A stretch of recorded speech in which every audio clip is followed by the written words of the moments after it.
And Matt, you look fantastic, buddy. I'm trying my best. I didn't wear my glasses today, so I don't know how well. But you all, I can see you perfectly. You guys look great. So thank you. Welcome to GTM Unfiltered, hosted by GTM veterans Judd, Borakove, Craig Rosenberg, and Matt Amundson. We make talking business fun and sometimes funny. That's because we're always unscripted, unfiltered, and unlike anything else out there. Get ready. Katie, I'm so excited to chat with you. I've been looking forward to this. Like I've had this like triple double circled on my calendar for such a long time. I find you to be such a fascinating person, and I really can't wait to hear about your story. Done a little bit of research on you. So for those joining the show, I'm Matt Amundson. I'm standing in for Craig Rosenberg, who typically does the introductions. So I'm going to try my best. Currently, I'm the CMO of a company called Census, and I am joined by my co-host, Judd. Judd, would you please introduce yourself? Sure. And so if you guys don't know, if you haven't listened yet, I'm Judd Borakove. Built some companies, do a lot of go-to-market work. Started a company called Go-to-Market Partners, and currently Red Monkey Consulting, doing everything around growth. And love business. And Katie, I'm excited as well. Having grown up in the DC area and seeing what you did, I feel like there's a lot of cool conversations we're going to have. So it's going to be fun. So as Judd mentioned, we're joined today by Katie Harbath. Katie is a very interesting guest for us today, and we're really excited to dive in. So she's currently the CEO of an organization called Anchor Change, but you may know her well from her time leading public policy at a small Silicon Valley startup that very few people have heard of or interacted with called Facebook. And we're really excited to talk about today sort of the intersection of the democratic process with technology. She is one of the leading experts in this category, works with a lot of think tanks, and generally puts out just absolutely incredible content, both through her social feeds and her Substack and her incredible podcast. And if you're not tuned into those things, especially heading into what is sure to be a wild 2024, not only here domestically, but internationally, and you're looking to learn a little bit and be up to speed in a non-biased way, I think she is the ultimate source for the right information on these topics. So Katie, welcome. Thank you. I'm so excited to be here. You've set a very tall bar, so let's hope that we can cross it. I was blushing for you, by the way. Like, Matt, that was awesome. I wish somebody would intro me like that. I know. I'm going to have to play that like every morning if I'm feeling a little unsure about myself. I'm just going to have it as being my little pump-up song or something. Well, thank you so much. Well, maybe we should start with the fact that you're from Green Bay. Any thoughts on the Packers? We have a problem here of spending too much time talking about football. Oh, we can spend the whole time talking about football. I'm an owner, for those that may not know, Nice. the Green Bay Packers. It's a small town of 100,000 people. Until I was 7, I grew up next to the stadium. So I say I'm as close to being a cheesehead as you possibly can get in that town. And yeah, my family's still there. So I'll be heading back there for Christmas and stuff like that. But, you know, I'm being cautiously optimistic for a first season with a new QB. I'm feeling pretty good about it. And like, you know, it was a surprise. We weren't expecting to beat the Lions. We weren't expecting to beat the Chiefs. And so if there's going to be momentum that's to be had, it's this time in the season to have it. But regardless of what happens, I'm feeling pretty, you know, we're pretty lucky if we're going to have a third quarterback that works out. And I don't want to jinx it, but you know, yeah, I'm looking forward to seeing the rest of the season. That's so awesome. I like her more already. Yeah, and I love that you're also an owner, because for those that don't know, it is basically a public company. You can be an owner as a fan, which is the coolest thing. And I love people when people say, "Oh, by the way, I'm an owner." Like, not many people get to say that. So the double take that I get at bars when people like, I'll just throw it out there and I'll just do it as kind of a drive-by, and they'll be like, "Wait, what?" And then I have to explain. I'm like, if they don't know I'm from Green Bay and stuff like that. And the reality is I spent $250 for a piece of paper to say that I'm a shareholder, but I don't care. That's still pretty darn cool. And it really is, like, growing up there, it is hard to explain to people unless you actually take them to Lambeau Field, to a game. And before COVID, I was taking a lot of friends when their teams would play the Packers to go do that. I kind of want to pick that back up again because when you walk into that stadium, you're like, this feels really small. It looks a lot bigger on TV. And you're like, yeah, it was not even a high school stadium built in 1911. It was just bleachers there. There wasn't even a stadium there, and it built up over time. And it really is. I can't remember what sports columnist did a really great story about Green Bay back in the early 2000s. It is a stadium that popped up in the middle of a neighborhood. So you're kind of driving along, you're like, there's these little houses, and then NFL stadium. So it's a cool town if nobody's ever visited. Just maybe don't go here in the winter. Maybe try spring or summer. I need to build a dome now that you're an owner. See, I don't know if I'd want a dome. Because come on, like there's something about. How about retractable? They have that for Miller Park for the, I guess it's not Miller Park anymore, but the baseball stadium. They have the retractable one. But how cool is it that I was telling somebody this the other day, when there's a big snowstorm, the entire community shows up to shovel out the field.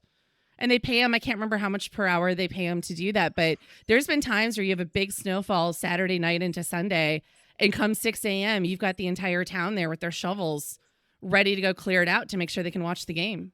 Love that. It's like a business actually working. Anyway. So I'm sure our people tuned in not expecting to hear everything about Green Bay. So maybe we can get into we had that little quick chat right before this, which I found really interesting. I'd love you to maybe dig in a little bit more where you were talking about, as I was saying, how do you see the world? And you kind of likened it to something that I felt was really the kaleidoscope. I'd love you to kind of maybe dig in a little bit there, because of the stuff you're seeing and all the intersections. I mean, this is a crazy time from everything from business in general and how it's being handled to AI and policy and things along those lines. Love to get your take on the world in general right now is maybe a good to the conversation. Yeah, like I was telling you, sort of my mantra going into next year is to panic responsibly. It's I've even bought the URL. So if anybody wants swag or merch, panicresponsibly.com. Though I did it because so many people are like, oh my God, I need that reminder as we go into this, because there are, to your point, there are so many things that are changing. They're changing rapidly. We don't necessarily know exactly how they're going to turn out, how they're going to play up against one another. And so I have been using the metaphor of a kaleidoscope as we think about it, because there are so many different ways all of these different elements might play off of one another, that any way you turn that little dial of a kaleidoscope, it changes the picture that you get. And so that's kind of happening on an hourly basis, a daily basis, a weekly basis. That the thing that I remind people of as we're going into next year is to expect the unexpected, to be willing to adapt and change and be flexible, but kind of have a set of values and things to also ground you as you're going through this. Because if anybody says to me, oh, there's no way that could happen, I was like, do not say those words going into 24. Just do not. I think we should have learned our lesson from 2016, from 2020 on all of it. And it's really hard we could try to imagine all the crazy things that might happen. And, many of them might be things that we haven't even imagined yet. So I think there's something though I'm trying to have that kind of grounding aspect to it. Because all I know is that this time next year or the beginning of 2025, the world's going to look very different than what it does today. I just don't know exactly how that's going to look. Yeah. When you think about all the sort of progress we've made as a society and progress that we've made, from a technology perspective, there have been a couple of things that have happened, and you are sitting right in the middle of them, especially on the social side, that really changed the way the intersection between how people interact and get information around politics or around an election and a voting process. They've just changed so drastically. And yet the biggest story, and I know Taylor Swift was just announced as the person of the year. Fantastic. I would have thought the person of the year was AI. Just because I think that we are poised for, as much as, Facebook may have played a part in 2016 and 2020 election cycles, I think AI is going to play this massive part in the 2024 election cycles, not just here domestically, but internationally. And how can we even prepare ourselves for that? Because it's so new.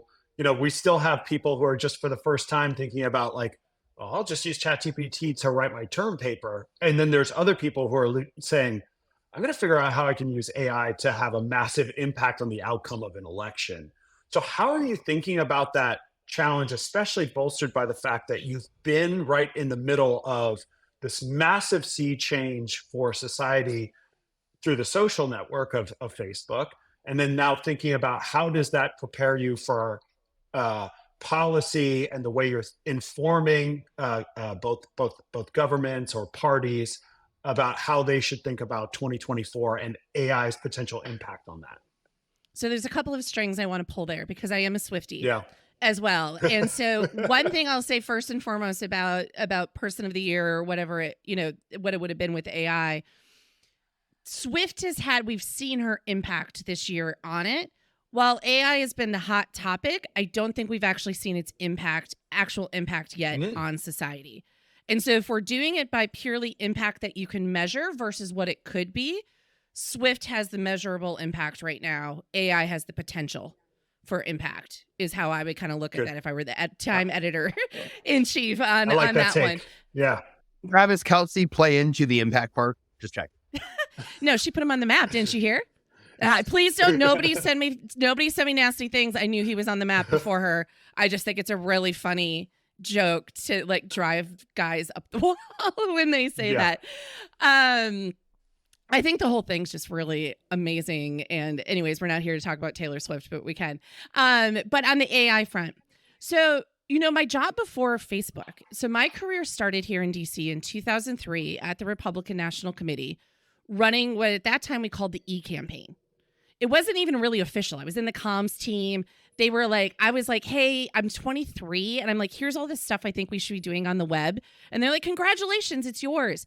So Facebook didn't exist yet. It's coming up on its 20-year anniversary here on February 4th, 2024. Twitter didn't exist. YouTube didn't exist. None of these platforms existed. And where AI is right now reminds me a bit more about Facebook circa 2008 and its effect on the first Obama campaign, not Obama 2012. Obama 2012 had turbocharged everything they had done 4 years earlier. They'd used a lot more data. They used socials a lot more. It was just a very different campaign. And I think when it comes to AI right now, and when I'm advising people and everything, and this again kind of goes back to that panic responsibly thing, there is all the ways that AI could impact our society, and we should be thinking about those, and we should be preparing for those and thinking about them. And I'm not saying that we shouldn't be. However, we need to be very diligent to separate out the signal from the noise of what could happen versus what is actually happening. And I have a feeling, because a lot of people are still trying to figure out these AI tools. Even me, like I like to use ChatGPT, for instance, to write letters of recommendation. But there's other things, like I created my own custom GPT with my newsletter writing to try to think about. But I'm still trying to figure out, what do I actually use that for? What's the new way of me for searching and organizing that information to need that? And I think it's going to take time. Yes, we're going to see people use these tools. We're going to see them try them. They're going to get a lot of press for doing so. And it reminds me back again in the early 2000s, you throw up a web video or something and everyone's like, oh my God, they're using digital. Like, isn't this innovative? And you could get an earned media story from it. Now, this is moving faster than what the stuff would in the early 2000s. But my gut is that it's actually going to be the 2028 presidential campaign where we will really see AI's impact on the election. And there's things we're going to see now that then we're going to need to get our act together in the next, just in the US base, in the next 2 years and 4 years after that, to really think how we make sure it doesn't have really detrimental impact on 2008. And there's not just bad things. I think there's a lot of good ways that AI could be used in this space as well, of doing it. And the last thing I'll just say on this, though, is as we're thinking about that, we need to be really careful about the narrative that we put around AI and elections, because just that narrative, and if it is just a doomsday scenario, it is going to destroy everything. That alone is going to have an impact on how people trust the election and the election process, even if it's not being used. You see foreign adversaries. Facebook likes to use the term perception hack, where foreign adversaries will just try to get reporters or others to claim that they're doing something, even if they aren't, because that will have can sometimes sow the chaos that they want, even if they're not actually doing the thing that they try to get them to say that they were doing. So it's nuanced, but I think it's an important nuance for us to think about as we are going into next year, and really how do we try to make sure those bad things don't happen, but then also how do we accurately quantify and measure how it's actually being used. Very interesting. So I'm gonna kind of give you the, based on what you're watching, question, because Matt, you can jump in too. There's so much going on right now, and obviously AI is hot, but there's a lot of business topics, from venture capital investments, business decline, whatever. What is the most interesting thing you're watching right now? What's really piquing your interest and you're paying the most attention to in the business world? And what's the scariest? Like, what is the thing you're like, oh, I'm watching it because I'm afraid it might go this direction? So my lens tends to be through politics, through a lot of this. So I want to acknowledge that bias as I'm kind of thinking about this. One of the things that I am watching quite a bit is, where do business leaders, how do they navigate the 2024 waters? 2020, a lot of businesses got pulled into a lot of ESG stuff. A lot of them got pressured to take stances on things such as voting bills or what might be happening in different states. They were facing different boycotts depending upon what positions they were taking or not taking. And I think that since then, you've seen a lot of businesses pull back from that, right? Not just regular businesses, but also a lot of the social media platforms, because everyone's realizing getting involved in this politics stuff, there's no winners. There's no winners. Yeah. It's just a big headache. But you are seeing employees pushing these businesses more to do this. You are seeing consumers do that. And so I worry that if we start having the business community fracture off a bit more and it too become more polarized and trying to pick sides, that just continues to exasperate. Again, I'm talking more in the U.S. Focus here. Does that continue to just exasperate and continue the overall decline in trust that we see from a lot of folks in many different ways? And one of the things I think I saw in 2020, that when I do talk to some folks in the business world about this, is really making sure, even if they don't have a good sense of politics and they don't follow it a ton, make sure you've got advisors and others who are really well versed in the DC political state politics world, that can give you that can, again, determine that signal from the noise. Because it can be really hard, or it can be I can see a CEO wanting to do a knee-jerk reaction of like, yes, we got to put out a press release because our employees are demanding it, these folks are demanding it, et cetera, and not thinking those 4, 5, 6 steps down the road of the corner they could be painting themselves into if you don't kind of think about that. Yeah, I think that's an interesting topic, because, issues pop up all the time, whether in an election cycle or foreign, where there's a large population of those folks residing within the United States, that create very tricky situations for businesses. Do we have a public stance on this? How do we show support? How do we show support without potentially alienating a part of our future customer base, our current customer base? But also like signify to our employees who may be demanding us to make a statement or take a public stance on this. That is a very challenging space to occupy. And I can tell you just from my personal experience, I worked at a company about a year ago with a very large population of employees that were Ukrainian, that were some residing in the United States, some residing within the Ukraine.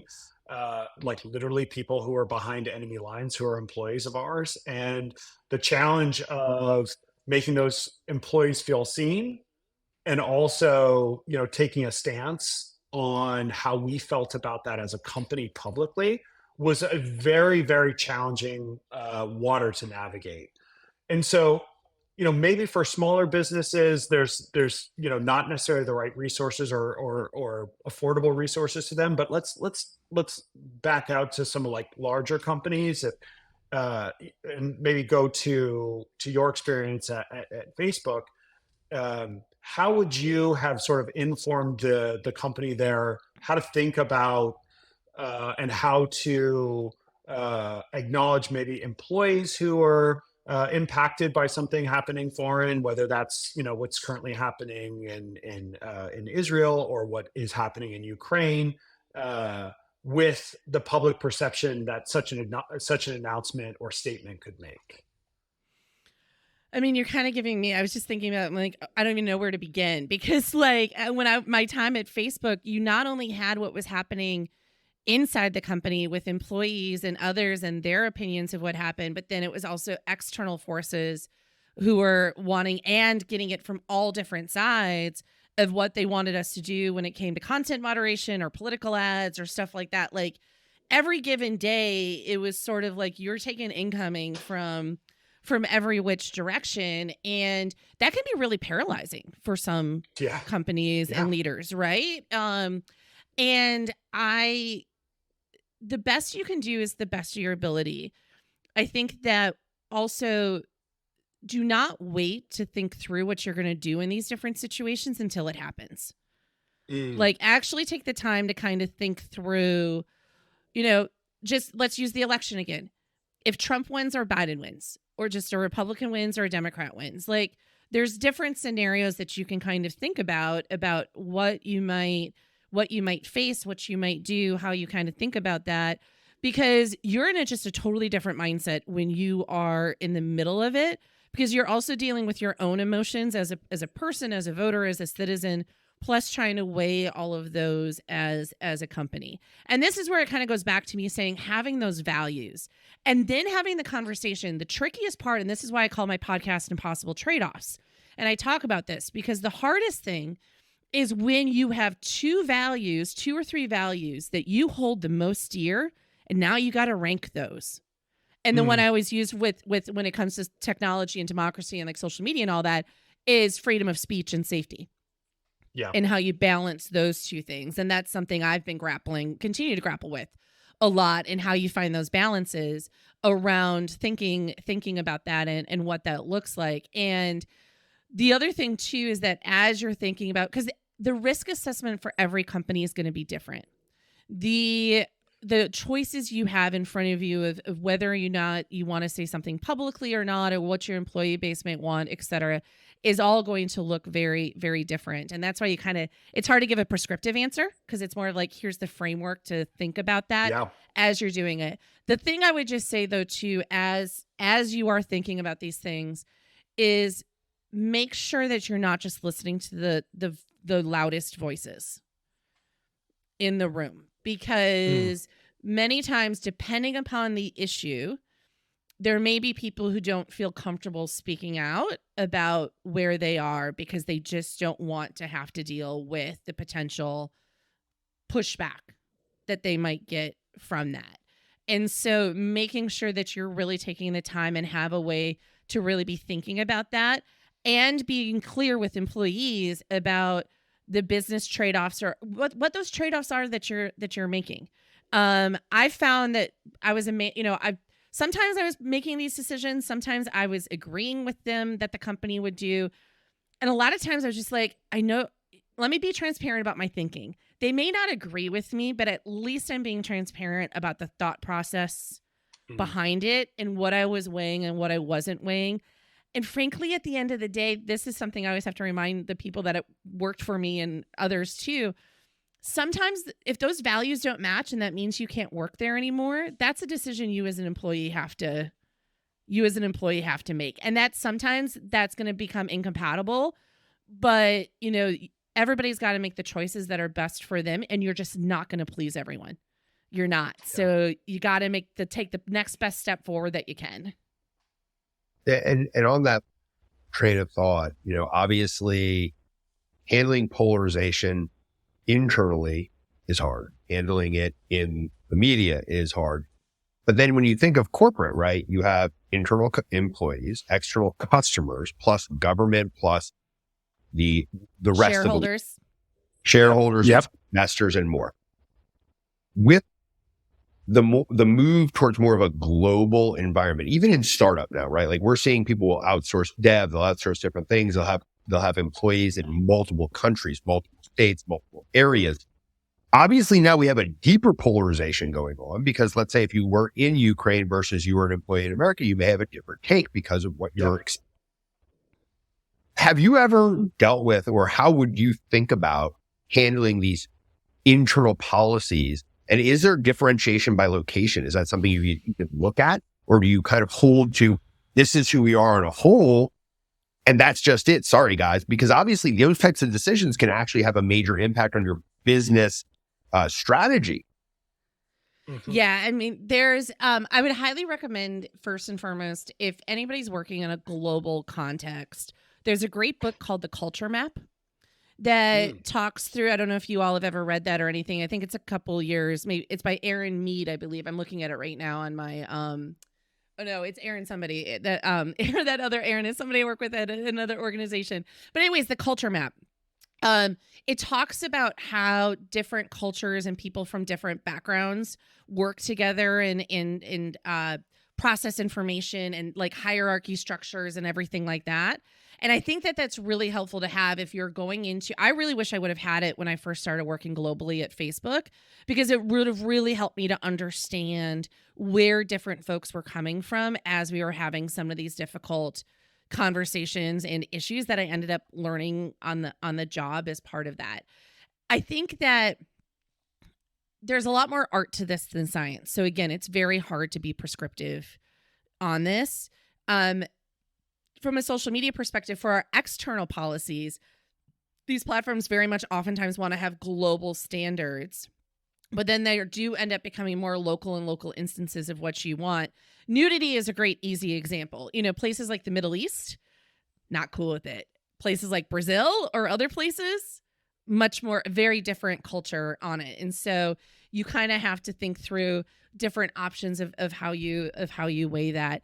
And because of this too, every company is a little bit of a different culture of where your employees are from, where they might be coming from. I think the most important thing is to be really conscious of a bias of like from where you're from. Usually it's from the United States. So be really careful about having just an American bias when trying to think through these problems. Make sure you're trying to understand what this does look like in other places. I remember having some of these conversations around the racial justice protests in 2020 and how we were experiencing this in the States, which is very different than how people were experiencing it elsewhere around the world. And so you couldn't necessarily just export what we were doing in the States to elsewhere in other countries to make that work. And that was something that you really needed, that feedback from those employees and other things on that.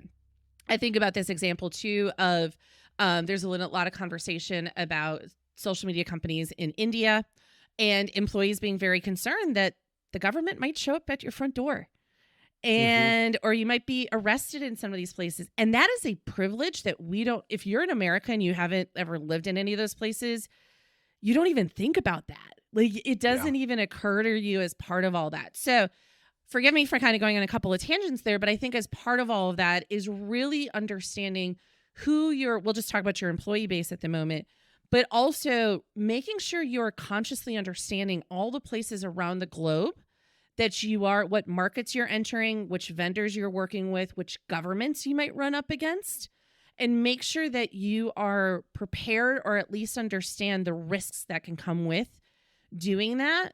Because otherwise you might find yourself in a spot where a government is asking you for information or showing up on your front doorstep in a way that you were not expecting to have happen because you were just trying to move so quickly and grow so quickly that you weren't sort of thinking about, again, that those steps 4, 5, 6 steps down the road.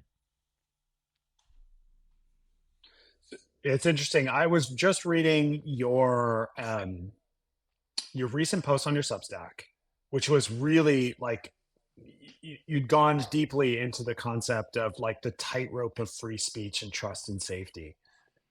Talk to the audience a little bit about like how, like what is the right way, or not, maybe not necessarily the right way, because I don't know that there is one, but like the challenges of walking that tightrope right now, especially, you know, as we think about social media and all the various channels that we can be on, we've seen, I at least in my experience, like we've seen Twitter turn into, or X, I should say, turn into, a place that has sort of, recently said like, we'll let free speech go and maybe not be so concerned about trust and safety.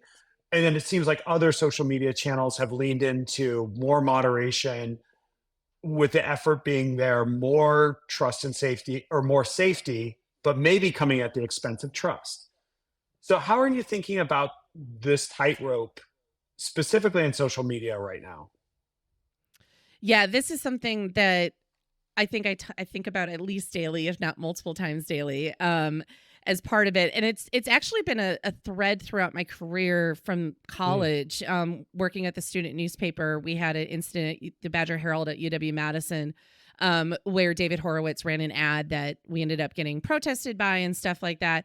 Anyways, I mention all of that because it's sort of interesting how this has been a long standing thread for this. But one thing recently that it's one of those where I'm trying to weigh those different values that I mentioned. And I know there's people who fall on some of these decisions differently than where I might fall. I tend to be a bit more of allowing more speech versus taking down more speech. But to your point of the piece that I did, and I had to break it up into two parts because I just started like brainstorming this week, and I'm like, okay, what are all the different aspects that we have to take into account when thinking about that speech versus trust and safety balance?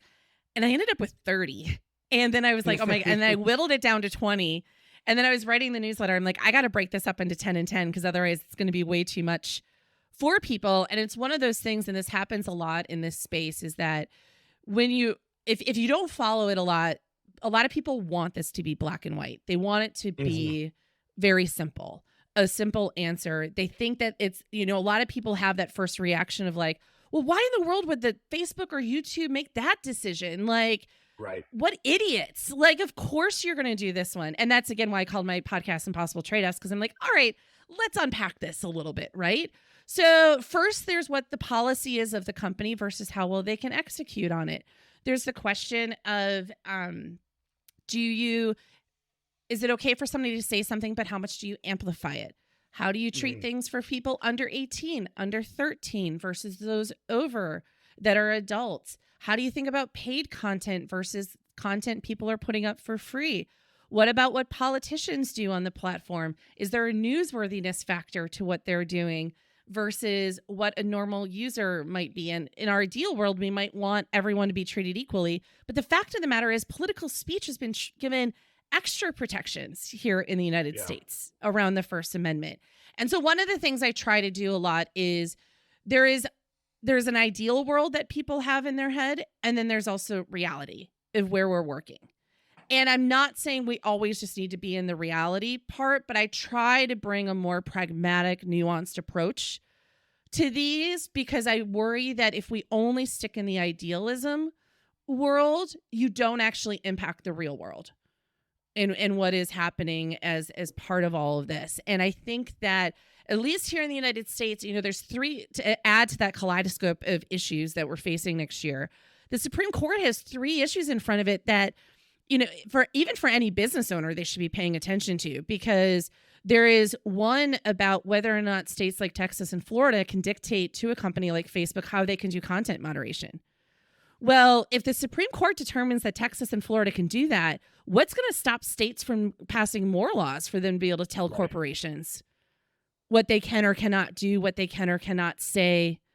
All of the, there's a slippery slope there that I'm really nervous about if the court goes that direction. My gut is they won't, given where they're at, but you kind of don't know, because one of the challenges with the courts, I always joke, is like, if you think politicians don't get how this stuff works, let me introduce you to some judges around all of this.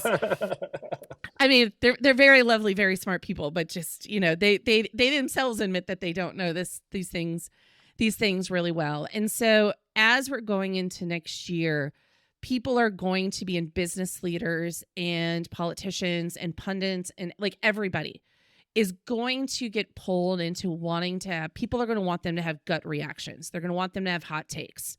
They're going to be like, we saw this with the Israeli conflict, right? Like people being like, if you don't say something right away, you are put whatever they were be called in that in that space. Yep. And there is a real danger of doing that because it might feel good in the moment, but then it's going to have, again, second, third, fourth, fifth. There's going to be a lot of ripple effects to that and unintended consequences that can happen. And so, again, being able to be a bit more grounded in that storm when that happens while we're thinking about it is important. And then again, I was laying out in that piece all of the different facets that a social media company or an online platform might have to think about.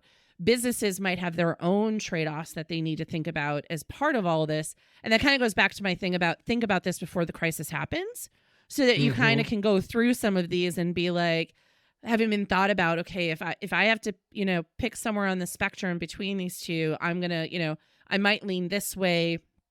And everything will have to be determined by the context of the situation that you're in. Like it's really, but there's something about at least knowing those are the trade-offs I'm going to have to think through gives you a bit of a roadmap and a grounding roadmap. It's a bit of like, how people have the lists if the earthquake happens or something like here's the, because when it's happening, you start to panic and it's like nice to have the thing on the refrigerator you can pull down and be like, okay, if I only got 15 minutes to get out of my house, I can do this. Like if I'm a business leader, I'm having that prepper kit for when this stuff happens to be able to pull down and think about it. And for many people, again, online platforms, it's that freedom of speech versus trust and safety, but I'm kind of broadening it out because I think there's going to be a lot of things that people are going to have to be balancing and thinking about as we go into next year when a lot of people are going to be pressuring others to try to be in support of whatever they're in support of. That's fascinating. I want to try to ground that in something for our listeners who are maybe working at small businesses. And it's something that as an executive, I've been thinking about for the last couple of years, which is a lot of companies, early stage businesses, they spend a lot of time coming up with what are their business values. And those business values are almost always in the way that they develop products, the way that maybe they interact as employees, whether it's like, hey, we're sort of green lighting you to give people tough love, or we're sort of fierce but fair. They may be that we're a customer first business.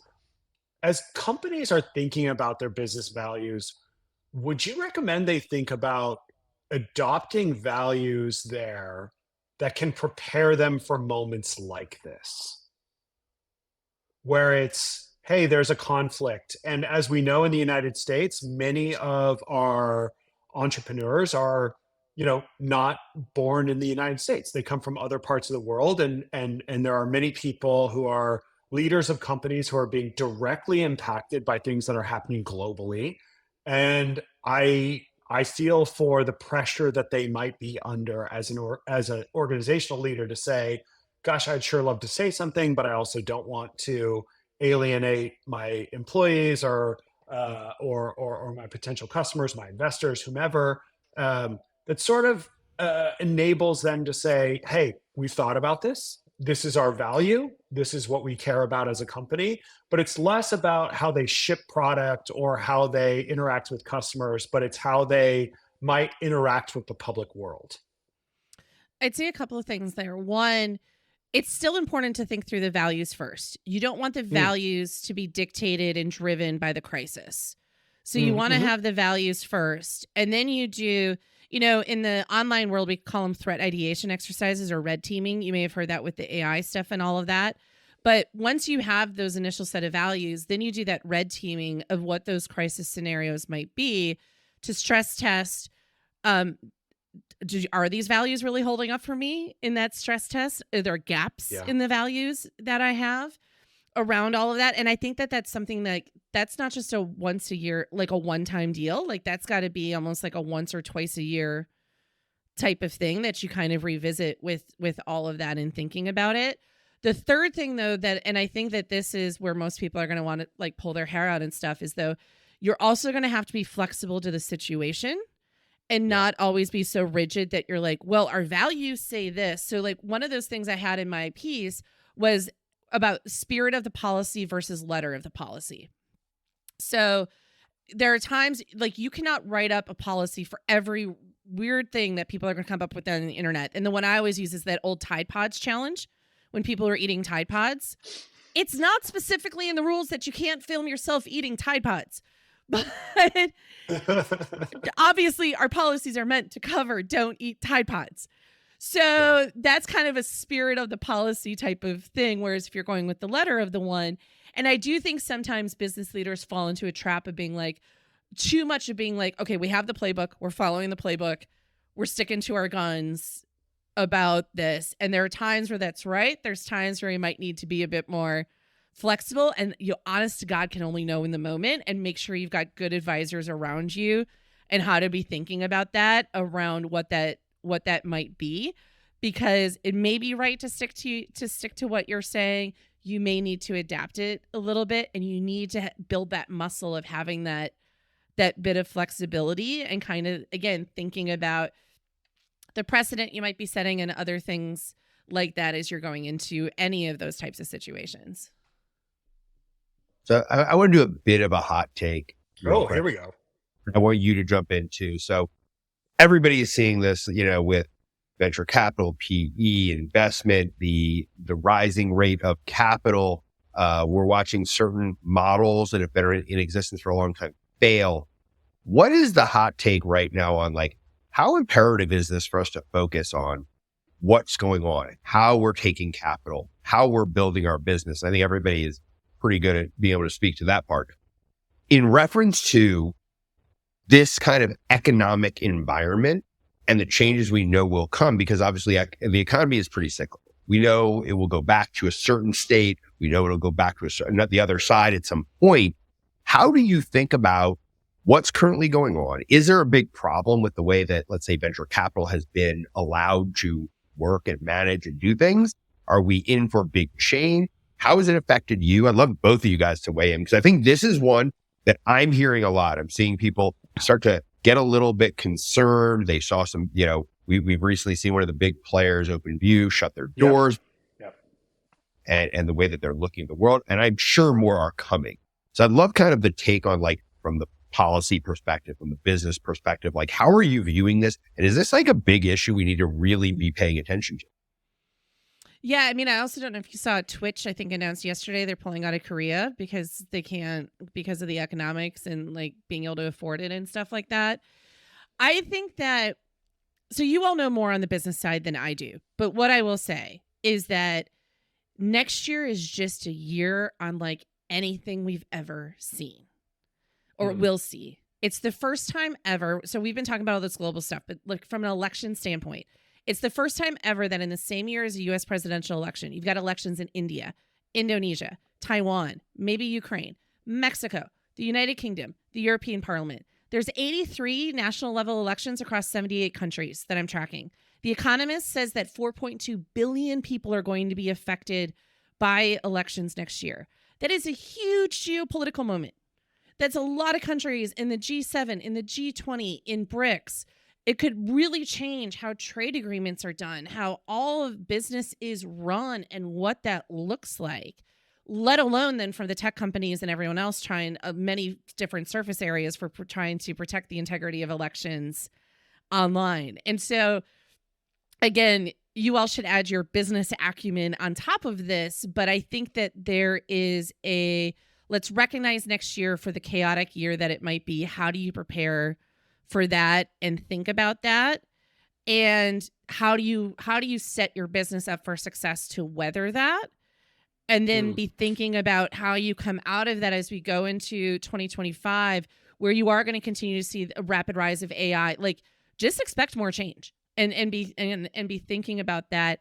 And we might see some fundamental reshifting of how business is done, but I generally see those things don't happen overnight. They happen over periods of time, and it'll be interesting how regulation and other things follow. And even within all this chaos, there's also been not that much change. As you say, the economy tends to be cyclical.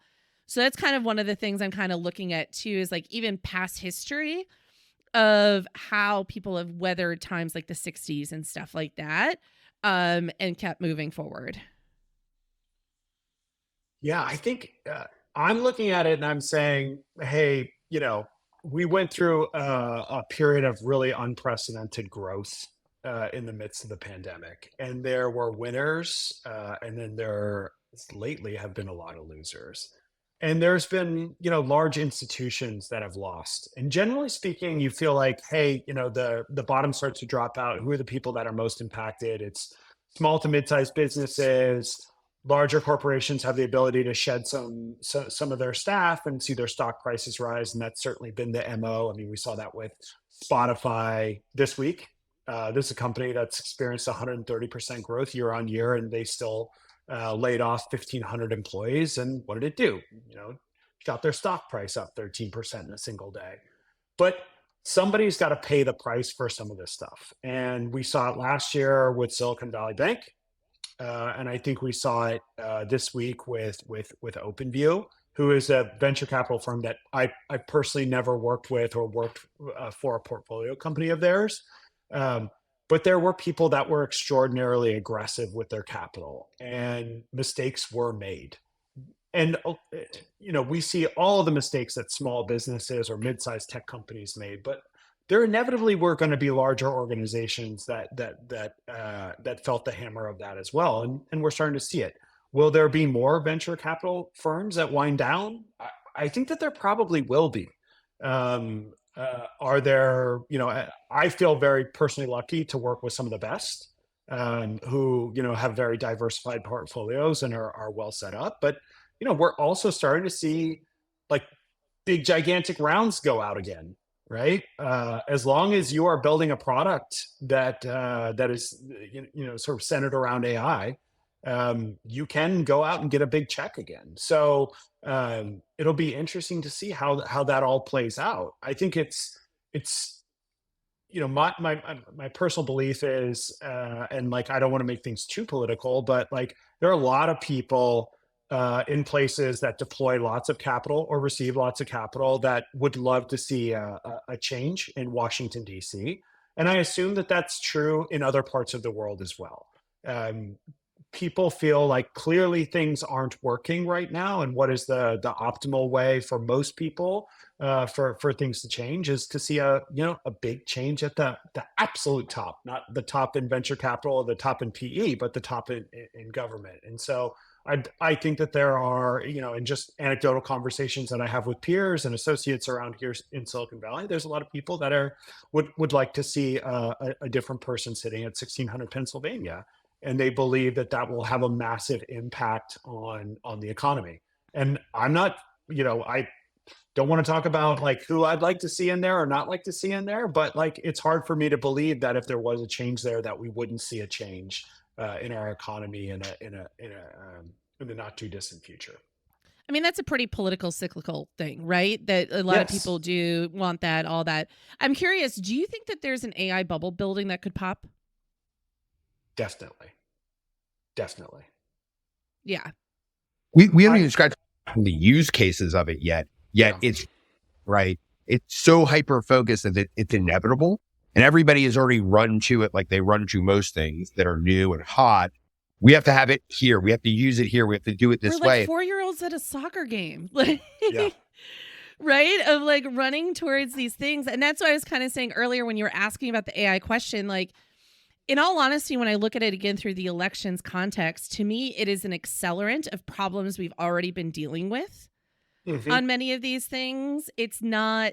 And I really worry that we're going to have blinders on, that it's the only thing we're kind of looking at, and we're not looking at other aspects as well that could really impact how people are getting their news and information and how their trust in the electoral system. And there's so many other things. And we just have this tendency to really want, again, run to and focus on the shiny thing. And you tend to forget to look at the other things in the shadows.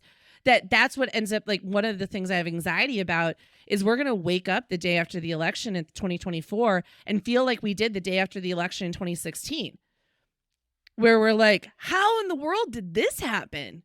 Well, because we weren't looking underneath the right rocks and we weren't looking in the shadows of where this other stuff might be happening. And I'm a little nervous we're going to repeat history again in a little different way. It's not necessarily about who wins or doesn't win. Like, it could come in a lot of different formats. but just that thing of like, we weren't paying attention to it. Yeah, and I think to your point earlier, there's like much broader stakes than just what's going to happen in DC. There's elections happening all across the world, and like the issues that we're facing here in the United States around our economy and the way we're thinking through it are not unique to this country. And so there are a lot of people that are thinking, "Hey, we want to see change in our country as well, and we want to see change in our economy as well." If I can make one point on that, though, one Yeah. interesting thing, well, there's many interesting things, but if you look at Ad Impact, who says this is going to be a $10 billion election in the United States, the amount of money spent, but most of that money they actually expect to be spent on down ballot races, with the presidential being number 2. Because one of the things I'm watching is that people are burnt out on the news. They're not that wild about a Trump-Biden rematch. But what is driving them to the polls? Referendum on abortion, state level races, more local level races. And we could have something where you have a bit more of a reverse coattails, where it's not actually the top of the ticket that is driving people to go to the polls to vote. It is what is happening more locally at their state and local level.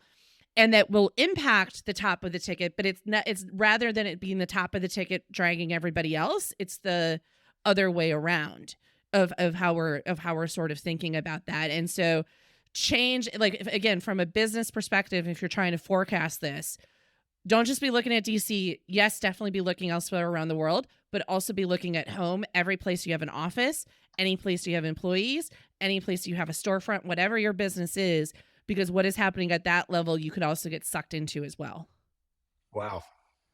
Love that. Yeah. So we're about at time, but a couple of things. One, I think we've done a really good job of weaving a very cautionary tale for not just business, but everybody to be thoughtful and plan for worst case. Something we've always talked about, risk mitigation planning and things like that. And it's probably going to be more imperative now than we've seen in the past. And 2, Katie, you're awesome. Everybody, anything to contact her, we're going to put in our show notes. Also, if you want to panic responsibly, go to her website, buy her stuff, follow her. She's awesome. And we love you guys. Thank you always for tuning in and being a part of this. And Kate, thank you for being here and taking the time to spend with us knuckleheads who need to learn from people like you. So love you guys. Thank you so much. You'll hear our outro, even though I just said it. And we'll talk to you guys soon. Have a good one. Thanks for tuning in to GTM Unfiltered. To hear our innovative insights and strategies, visit gtmunfiltered.com. Be sure to subscribe and leave us a review on your favorite podcast platform. Until next time.